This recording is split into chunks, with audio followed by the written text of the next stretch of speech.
All right, everybody, it's your boy. No interview today. I want to talk to you about something that's coming up in all my meetings I'm having over and over again.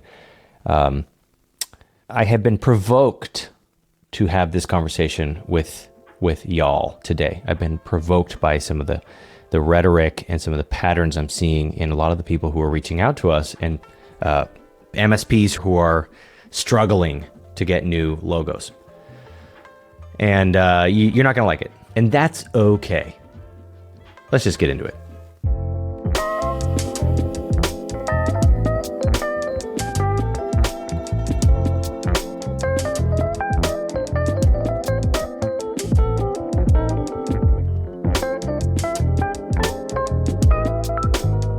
Okay, so probably a little bit of a shorter episode today. What I'd like to do is talk about some of the myths, misnomers, mistakes I'm seeing today. And I actually want to pare everything back down. So if you're a sales contributor or sales leader, I want to talk to you about this today. I want you to stop building sales and start doing sales. Stop building stuff, start selling stuff. Let me explain what I mean. MSPs, you all know what your temperament, you know your skill set. You're smart people. You build cool stuff. You solve complicated problems. But I'm going to tell you something. Those skills are why no one is buying from you. The thing that you think is your superpower is actually killing your sales numbers. The average MSP I'm speaking to right now, and it could be a $500,000 MSP, $5 million MSP. They are building these complex sales machines. And of course, it's usually AI focused. It's people who are like, AI is going to end the world, but also I'm going to use AI for everything. And we should all go back to human, but also I'm going to build all these agents so I don't have to talk to anybody. We're all stuck in this weird loop right now. And what I'm seeing is, like, I just had a conversation with an MSP owner who's like, hey, I need a CRM who can heat map. I want a heat map of everything my customers or my prospects look at on my website. How long have they been there? I want to build a full profile on each one of them. And I said, why? Well, because I want more information. I want better sales. Okay, what do you think that's going to achieve for you? Have you ever tried just calling people and ask if they want your services?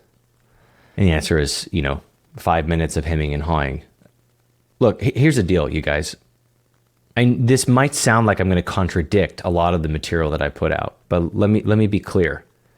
This is not a complicated job, selling IT. It's not complicated. It's super simple. The reason you're not getting results is because you keep trying to make it complicated, because you're good at complicated. You're good at complex machines. Look, here's what you need to know. If you're not driving or doing dishes right now, if you're at a desk, I'd like you to go through a quick written exercise with me. And if you are driving or whatever, do me a favor, just take a screenshot of this timestamp so you can come back to it. And I want you to do this exercise. Just humor me. If you are stuck, you're not getting sales, and you're listening to this podcast so you can make more money, I'm giving you a glaring, flashing red light right now. This is why you're listening to this podcast. So if you opt out of this exercise, I just want to gently remind you that this is why you're here. You need sales. I want you to get out a piece of paper or a blank Google Doc, a blank Word doc. And I want you to write this question. Number 1, what do I sell? Number 2, who should buy it? Number 3, why should they buy it? If you need AI to answer those questions, you're the problem. Your lead gen company's not the problem. Your SEO's not the problem. Your market's not the problem. I'm so sick of people complaining about their saturated cities. Listen to me. If you can't answer those 3 questions, nothing is going to work. Because you don't even understand what we're trying to do, and you definitely can't convince someone else of it. You haven't even convinced yourself. What do you sell? Who should buy it? Why should they buy it? That's it. Marketing and economics books have complicated words and terminologies for these exercises. Product market fit and unique value propositions and differentiators. We don't need those big words. I just want you to answer those 3 questions.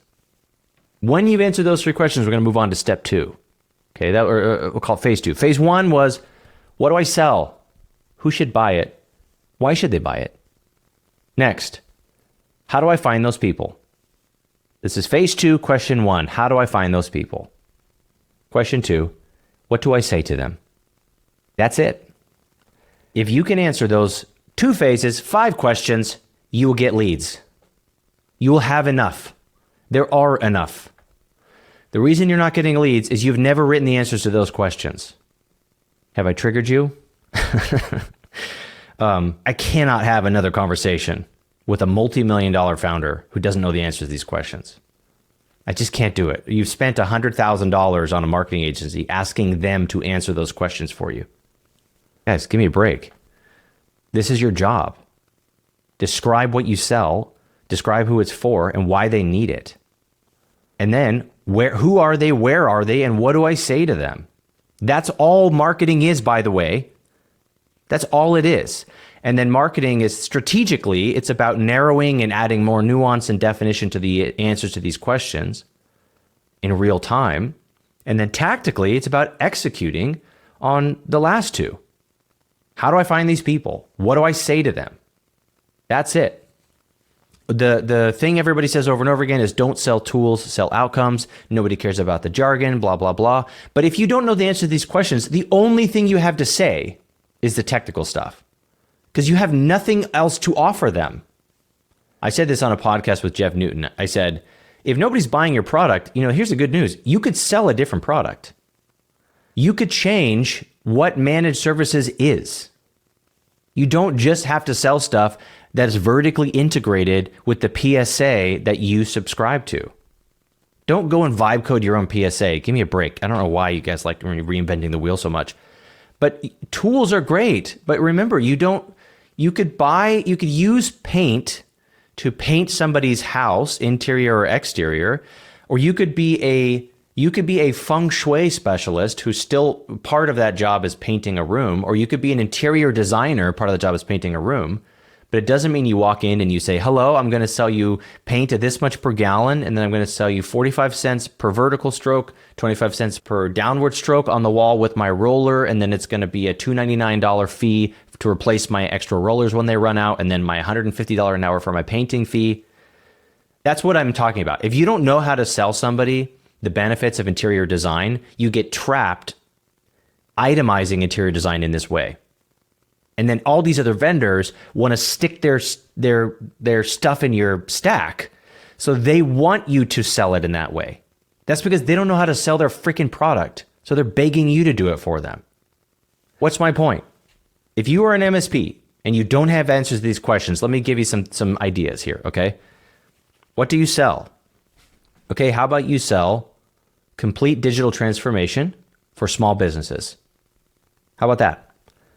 We take small businesses into the cloud and into AI in a secure, cost-effective, and profitable way. Who should buy it? Companies who want to take advantage of the cloud and AI, but they don't know what that means or where to get started.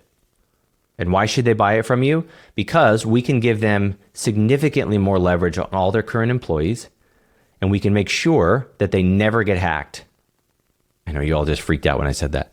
We can ensure that their company is safe from every threat that's emerging every day, and that their company won't go out of business when AI takes over the world. That's what we can sell you. Any interest? Yeah, great. This is what it costs. $3,000 a month.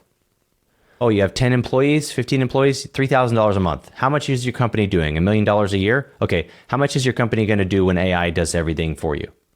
For your competitors? Nothing? $0? Okay, then my product is worth a lot more than $3,000 a month. That's what I sell you. Who are those people? Where do I find them? Google, phone book, walking down the street, trade shows, chamber events, golf tournaments, Apollo. It doesn't matter. I don't care. Go find them. What do I say to them? Well, I'm going to take all that stuff that I said earlier. I'm going to break it down into pains, goals, fears, and aspirations. What are those people aspiring to achieve? What are those people afraid of happening to them? What are those people want their business to achieve? What current pains are suffocating their growth, hurting their quality of life, hurting their profitability, hurting their operational maturity? Let's just identify all those things. And that's what I say. Hello, I can help you avoid these pains, achieve these goals, and become these aspirations. If you do everything I just said, you are in the 75th percentile of MSP sales maturity. Guaranteed. And I don't mean to sound like too much of a Grinch here, but the reality is, listen to me, my friend. You right now, I'm talking to you.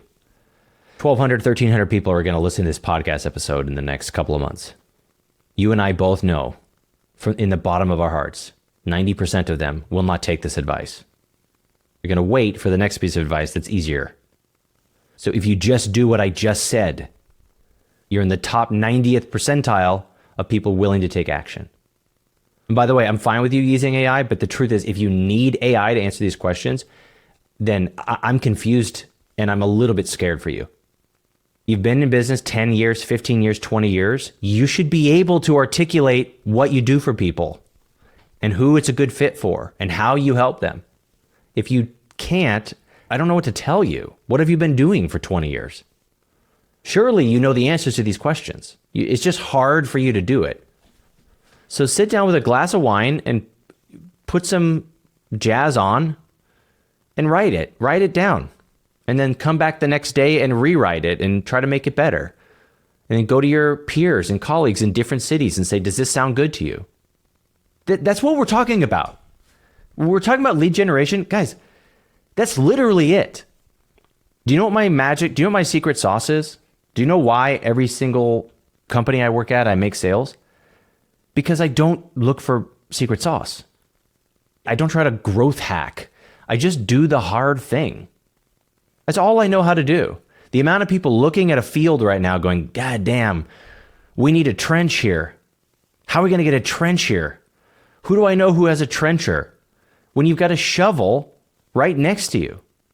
Why don't you at least shovel the thing while you're thinking about new ideas, while you're waiting for some help or waiting for the rain to come so the ground is softer? Get started, do something. But the amount of people who will stare at that field for years waiting for their ship to come in, going, and I don't have a trench. Like, you're just losing so much time value because you're not taking action. That's it. That's it.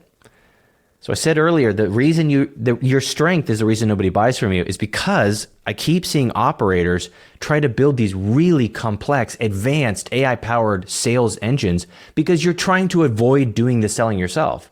You're trying to build a Rube Goldberg machine that will sell your product for you. That's why no one's buying from you, because they don't like it. They don't relate to it. They don't trust it. It doesn't make sense. If that worked, we would not have a lead gen issue. But the reason we have a lead gen issue is because we all keep trying to do that more. If you keep trying to do the wrong thing faster, it's not going to improve its efficacy. You're just going to burn through your marketing dollars. You're going to get more and more jaded. And it's not going to work. So I think that the person that I'm really speaking to right now, like the person whose mindset has gotten them into the corner that I'm describing, the reality is that this actually might be kind of a painful conversation. And that pain is 100% optional. The funny thing about humility is that it can take as long or as short as you want to be humbled. You can choose to be humbled instantly. You just decide that you were wrong and accept it. But if you keep defending that you were right, even though your heart knows you were wrong, that's where the pain comes in. That's 100% optional. Humble yourself for a second. I'm not telling you I'm a genius and I'm smarter than you. That's not what I'm telling you.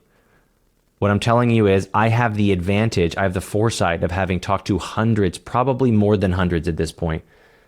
I think we're nearing 1,000 MSPs, one-on-one, 30 to 90-minute conversations about their sales. And it's the exact same track every single time. So I just have the benefit of perspective that I'm offering you right now. That if you are in this rat race to Claude code some monstrosity to make people give a crap about your IT company, you're not going to succeed if you haven't answered those first 5 questions. If you need Claude to answer the 5 questions, I dare say, and God, this one's going to make me sound like a villain. I'll caveat all this later and remind you that I am actually a nice guy and I really care about you and your success. But listen to me. If you can't answer those questions, I'm not actually sure that ethically you deserve any clients. Think about it. Imagine a kid today going, I'm going to be a billionaire. Well, how are you going to do it? I'm going to ask ChatGPT how I'm going to be a billionaire. I'm going to ChatGPT what problems I could create. Then I'm going to have ChatGPT create the product for it. Then I'm going to have ChatGPT write the ads for it and find my audience, and I'm going to make $1 million.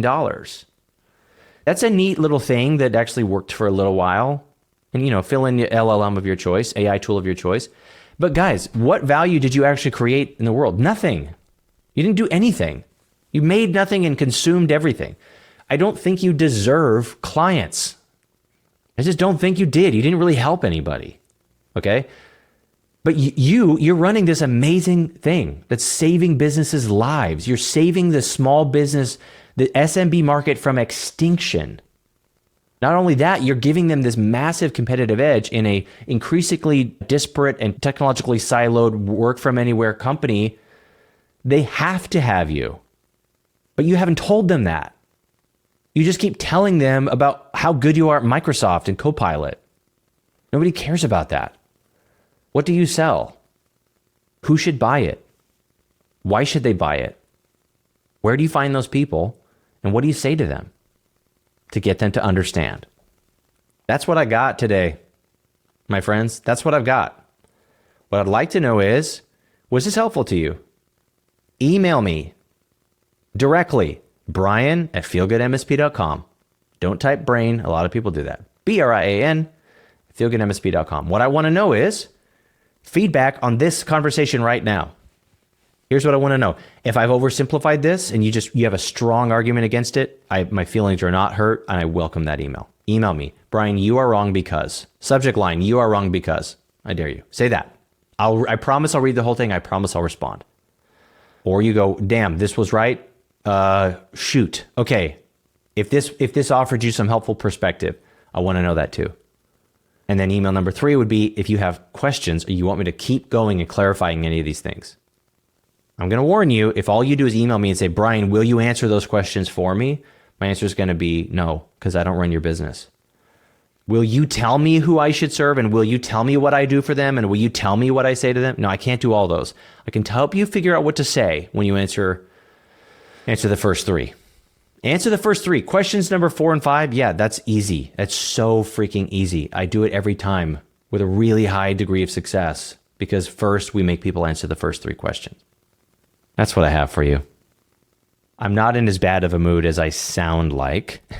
And I want you to know I'm not a bully, okay? Today I needed to be bad cop. I needed that. Maybe I just needed it for myself, having all these conversations. I needed to be bad cop here, guys. Don't make this complicated. As Mike from Iceberg always says, don't get cute. Just be consistent. Hey, I believe in you more than you believe in you. This is going to work. Do you hear me? This is going to work. You're going to stay in business. You're going to get clients. AI is not going to put you out of business. The apocalypse isn't coming. Relax. Start ingesting more positive information and less negative information, and start making a plan. You got this, my friend. I'll see you on the next one.